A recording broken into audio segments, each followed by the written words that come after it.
Hello, this video is all about helping educators who work with Upper Key Stage 2, secondary school, colleges, further education. If you work with a learner who is still struggling to read, write and spell, hopefully this video will give you lots of support and ideas about how you can support those learners into developing into confident readers, writers and spellers. As ever, if you find the video useful, please feel free to share. I'm very keen to make sure that we as educators understand that phonics is not something that remains in Key Stage 1 and is something that becomes part of our life and stays with us actually forever, beyond Key Stage 2, beyond secondary school, because phonics is actually a skill for life. Phonics is something that we have become so mastered at using within our speech and reading and writing that it's something we use without even realising. If we're lucky enough to be good readers, good writers and good spellers, it doesn't mean we've stopped using our phonic knowledge. It's actually something that we use without thinking when we're on autopilot. Rather like when we're driving a car and our mind is so full of other things that we get from A to B, and when you've got to B, you suddenly think, how did I get here?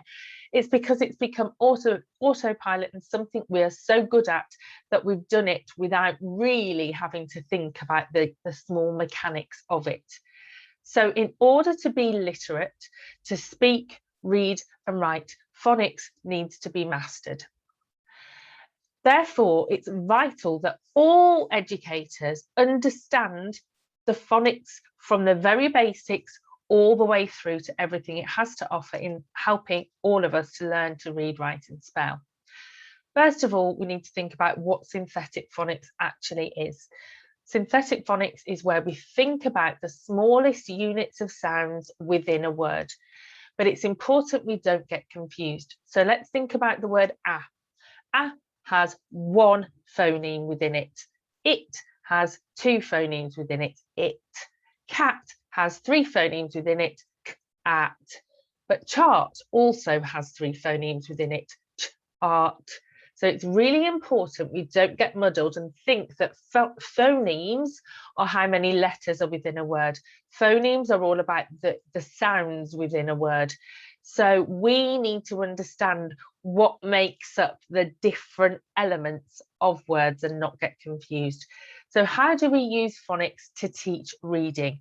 Well, first of all, as well as being able to hear the phoneme within a word, the smallest unit of sound, we also need to be able to look at the grapheme and know what the phoneme is for that grapheme.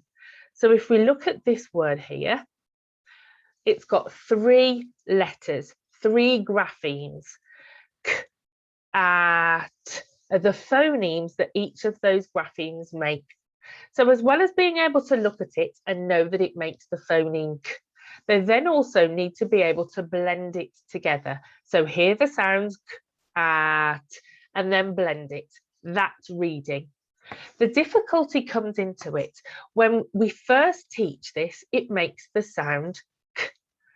But we know as competent readers that that can also make the sound s, like as in city. So before the children leave Key Stage 1, they will have encountered all of those phonemes and all of those graphemes. Now, to be able to look at a grapheme and know what phoneme and phonemes it might make, that's called GPC. Grapheme and phoneme correspondences, and they need to be able to look at them and know all of the different sounds that this grapheme can make. But then they need to be able to recall it and blend those words together. This is when we start to see how difficult reading actually is. How do we use phonics to teach writing? Well, it's in some ways, it's kind of like the opposite. So if you hear the word dog and the children or the learners need to write the word dog, they need to segment it, segment that whole word into its phoneme so that they can think about what grapheme represents the phoneme and then get that down on paper. So for dog, it's dog, and then you recall what makes a d sound. Oh yes, it's this shape that looks like that. So again, you can see when you're learning to read and write, they've got an awful lot to remember. And that's just the decoding and the physical element of writing. It's not thinking about understanding and retrieval and thinking of ideas of what to write. So these are the nitty-gritty skills of being able to physically read and physically write. So as you can see there, I talked about different words like phoneme, grapheme, digraph, and so on. And this is really, really important that teachers and educators of in all arenas understand the language and use it when they're supporting the children. If we think about the word atmosphere, for example, so we apply the same phonic knowledge to those longer words. Now, we would use syllables to break that word down. Atmosphere, it's got 3 syllables, and we can recall that in the first syllable, at, it's got 2 phonemes, and these are the graphemes that represent them. Mos, mos, fear. Now, when we write fear in atmosphere, they've got a digraph and a trigraph. So we've got ear and ear. There, atmosphere. So it's good that we understand those words because we can use those words as a prompt and a teaching tool with the learners. So I've got lots of videos on the vocabulary of phonics, so you feel free to go to the YouTube channel and find out all about vocab and why it's important to use it. What I want to do now is talk about how we can use this with older children and make sure that we are supporting them as best they can in their journey. First of all, I really believe we need to overcome the idea that phonics is just for Key Stage 1. And one of the best ways we can do that when working with older children is explicitly modelling that we still use phonics every single day. Not just for the group of children who need to go out and work on their early literacy skills, but for all children. So when you're writing on the board or typing on your laptop and the children are watching, actively model your thinking out loud. So when you're writing a difficult word, break it down into the syllables, then into the phonemes and write it out. That's something we do all the time anyway. Whenever we come across a word or a name that we've never seen before, we say it slowly and we're blending and breaking that down all the time. So this is something we need to be conscious of and make children conscious of so that they know phonics is a strategy that they will use forever. And it's not just children who are struggling who need to be aware of that, all learners do. So think about phonics as the exploration of spellings within the English language. And actually it becomes incredibly fascinating. Fascinates me all the time, which is why I'm always blabbering on about it. And whilst I'm not expecting everyone to become a phonics geek, I think it's actually a lovely way to think about phonics as that exploration of the English language and how we make those words. Do not assume that because a child recognises their GPCs and knows if they look at an F that it makes the sound F, that they then have been taught or developed the skill of applying that to reading, writing and spelling. Now, unfortunately, some children have only been exposed to phonics more in a way of flashcards where they're shown the flashcard, they look at the letter, the grapheme on the page, and they recall the phoneme, and then they think, oh, yeah, they know their phonics. But actually think about why we're teaching phonics in the first place. It's so that the children can be literate and they can read, write and spell. So the most important element of phonics is not that GPC correspondence and then just stop there. It's applying that GPC correspondence to their reading, writing and spelling. That's the crucial bit, and that's often the bit that the focus is not always on when they get beyond Key Stage 1 and they still have a phonic issue. Identify what the barrier is or has been and work to overcome this. And it has to be systematic and it has to be focused. One of the largest areas that is a potential barrier is speech and language development. And I really am passionate about the fact that this must be focused, it must be used throughout education. Speech and language is something that doesn't just stop as soon as they can speak. It's something we need to develop throughout a learner's education, and we must, as practitioners, place more emphasis on this. Does the learner know how to speak correctly for different purposes? Are they able to change from the social speak they have with their friends to a more formal speak? We need to be able to do this so that when we go for a job interview, we are articulate and able to communicate to get the job.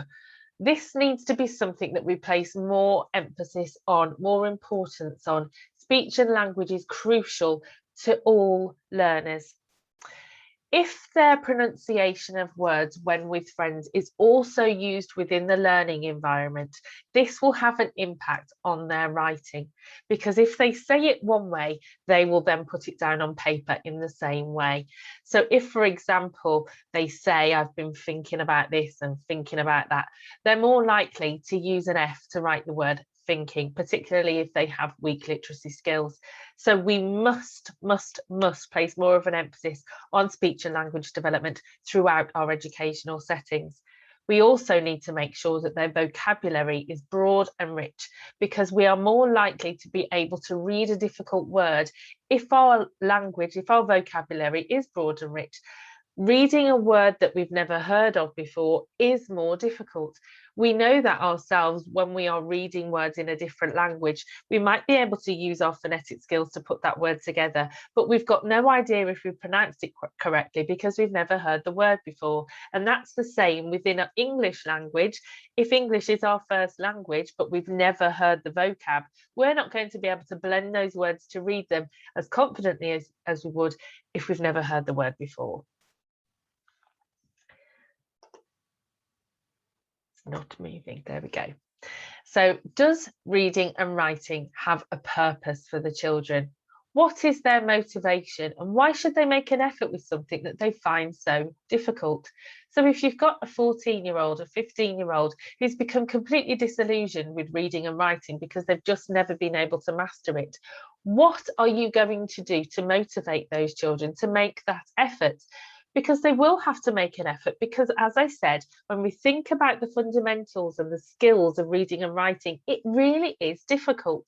So in order for these children who've been working on this for years and years and years and still haven't mastered it, we've got to give them a motivation, and we've got to give them a real life reason for why it's worth making that effort. So inspire them related to their own life. And I can't spell that out to you because I don't know each individual child. You have a relationship with those children, you know something about those children. So use something you know about them to inspire them to improve their literacy skills. So potentially they may want to be a singer, or they're going to have to write and read lyrics. That's something they will need to do. This is something that we need to think about individually for each child is within our setting, because it's not something where one size fits all. We need to give them a purpose, and one thing we really need to do is set really small goals so that they feel like they've achieved and succeeded, so that they can enjoy what it feels like to achieve in literacy when they have found it so difficult in previous years. So in terms of teaching strategies, the most amazing resource that any educational setting has is the adult that's teaching the children. So every single teacher, and by teacher I mean anybody who's working with children, every single teacher, educator needs to have a brilliant knowledge and understanding of why phonics is so important and the fundamentals of phonics.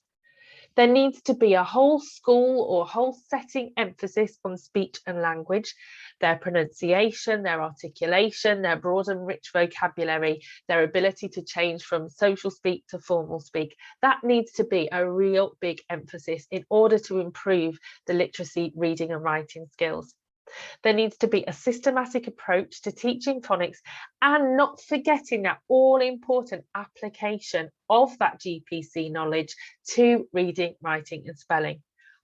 There need to be appropriate assessments in place to understand what the difficulty is and teach accordingly, because I'm told so many times by Key Stage 2 staff that children know their GPCs, but they still don't apply it to their writing. Well, they need to be taught how to do that, and we need to break that down into its fundamentals so that that application is easier and attainable for the children. There needs to be rigorous monitoring of the impact. If we're doing things over and over and over and over again for months at a time, something needs to change for that child. So think about what is working, think about what isn't working, and change and adapt according to the individual child. So the rigorous monitoring is crucial for the morale of the child as well as the staff member working with them. Teach the literacy skills as part of their interest. Give the learning a purpose, make it relevant to them. Why do they need to read and write when all they want to do is be a footballer? Well, refer to Marcus Rashford and how he is pushing for all children to be readers and have the opportunities that some children do not have. Ensure the groups are small and supportive, because you will be able to support the children more easily if those children are within a smaller group. Small goals to ensure success is felt at every stage is so crucial. These learners have been trying to hammer away to learn to read and write for years and years and years. We need to boost their morale, give them small stages so that they feel success all the time at every stage. You could potentially empower older children and older learners by allowing them to teach others. So give them a challenge of really learning something so well that they can then teach somebody else how to do that. That will boost their self-confidence, that will boost their self-esteem, and that will truly embed their understanding of that concept. Because we know as teachers, we can be given something brand new to teach, and we only truly understand it once we've taught it to somebody else. So that's a really good strategy that we can use. And in every single session, you must include oral skills, because this will have a direct impact on any reading, writing and spelling. What do you offer for your older children? Do you have charts that are more accessible to older children and don't feel like something babies would use?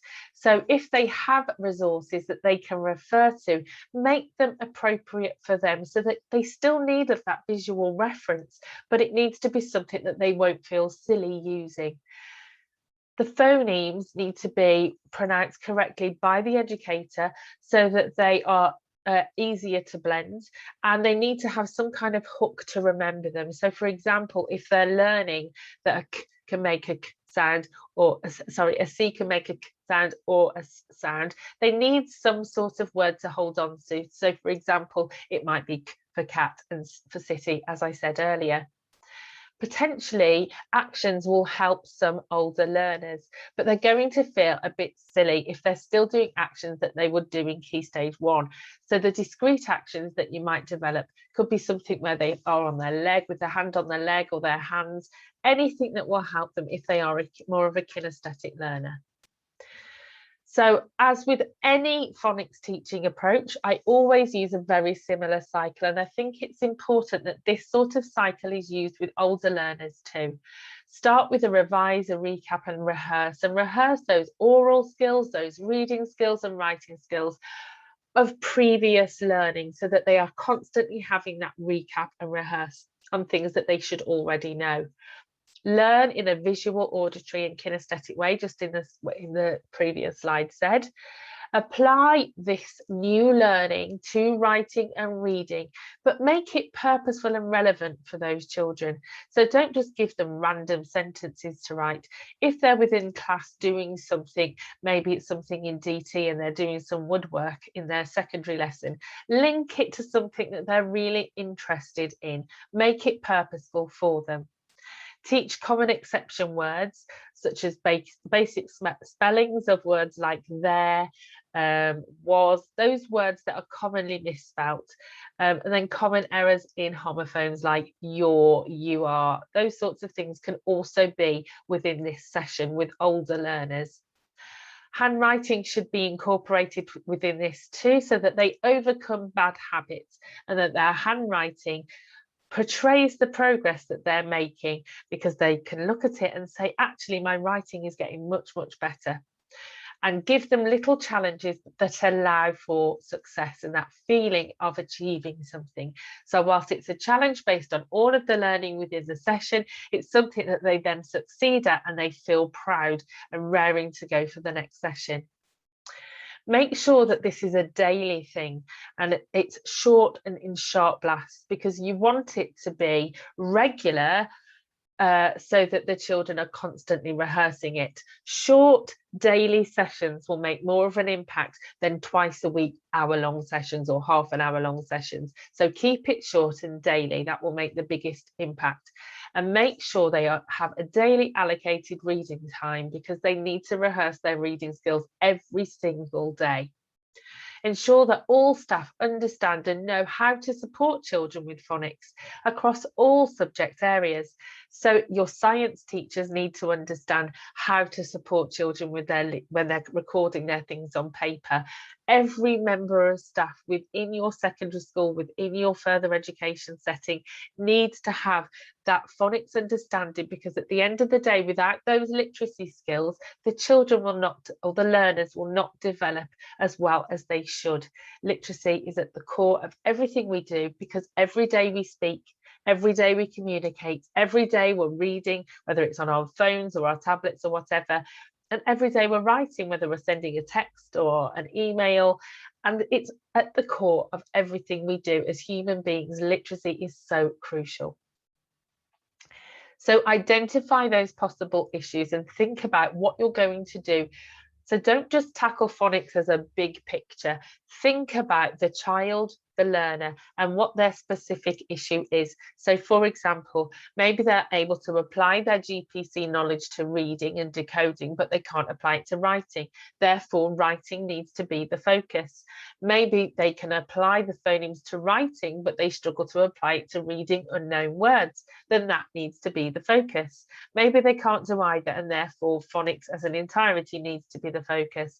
Or maybe actually it's their writing is good and it's their punctuation and their grammar that's the issue, in which case phonics is not the thing that's going to help those children. But quite often when we see that someone has poor written work, we think, oh, maybe they need more phonics, but you need to identify what the issue is and move forward so it's purposeful for the children. So I feel like the priorities are training your staff and getting everybody on board. The PE teachers, the DT teachers, the science teachers, the drama teachers, absolutely everybody. Understand and embed speech, language and oral skills throughout the school, so that speech, language development become really crucial in everything you do within your school. Overcome the idea that phonics is for Key Stage 1. It absolutely isn't. Timetable daily rehearsal and cross-curricular literacy links, so that you're ensuring that everybody gets that rehearsal they need. Give the learning a purpose to motivate the learner.